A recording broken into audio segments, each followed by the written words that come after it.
and then move them in around in Dragon. So that I think is the main engineering challenge.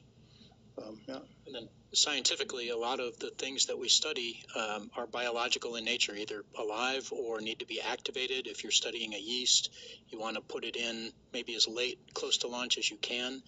We just talked about some of the cold stowage capability. If you're using a cold bag, which may be, kind of like a cooler as opposed to a refrigerator, that's got a lifetime until the phase changes and it's not keeping it cold anymore. For example, another example is the rodent mission. We have to load them late in the flow. That's another reason that we wouldn't launch and have loitering until after the Russian EVA, because they've got a certain amount of food in those transporters. They're transported a little more densely than they are in the habitats on station. So you have to think about, I'll say, expiration of your science. If you start plant growing and that, plant growth experiment is important to you, you don't want them growing for 3 days on the ground as opposed to the time and space. Is there even roughly like a last minute where after that late loading can't happen? Do you have a sense of what the time before launch would be?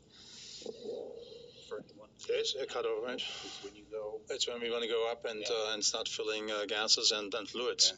Yeah. In terms of timeline, I don't know. I don't know. I won't even hazard a guess, but it's a tremendous capability, right? We process all these over in the SSPF, where we process all of our truss elements. We've got refrigerators and clean rooms. That's where we house all of our principal investigators, and then it's where we do all the packing. We then carry all those out in vans, literally right up to the pad, and then they have a airlock that is actually, the hatch is open to the Dragon, and guys are just basically, bolting payloads, physical mid-deck lockers in place, hooking up umbilicals. In the meantime, everything that's not being is still in the van, nice and cool and fresh and everything. And so, how they've choreographed that over time has been phenomenal. And I would even say on the return as well, right? When we get to the port, it doesn't take very long time for us to actually get it off the Dragon into a principal investigator's hands right there at the port, and then they're off and running with it. It's great. It's a great capability. We have a question about Jason Ryan.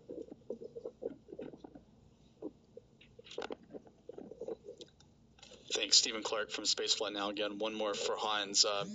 Once you do get Pad 39A available to start working on it for the Heavy, what exactly do you have to do with the pad? You said there were a couple of things. Is it stuff on the transporter strong back, or is it something in the hangar, or what do you got to do? Thanks. So one difference is obviously you have holes on the launch mount and not just one right now, and there's so that has to be adapted to Falcon Heavy. The hold downs, the way that the things that hold down the rocket are triplicated and slightly differently arranged. Those have to be they have to be integrated and tested functionally. Obviously, more fluid that capabilities is already there and has been worked on, and I think all the elements are ready to go. It's a matter of putting it together and then testing that it's functioning properly. And I believe you have a question on the third row. And we'll come back to the first row. Alina Schadwinkel, Zeit Online Germany. I was wondering, maybe the question was answered, I'm sorry. Is there anything reused on the Falcon 9 that's going to launch tomorrow? Question for Hans. Landing legs. Yes. The landing legs are reused. Yeah. We have time for one more question in the room, so we'll go right back.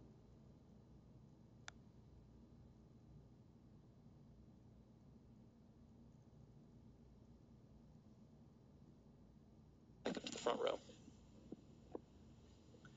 Chris Gephardt with NASA Spaceflight.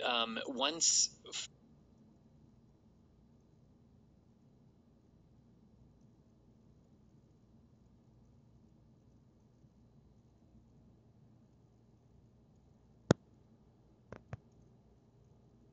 .40 is back up and running, are you maintaining the ability to launch the cargo Dragons from both 39A and 40, or are all Dragon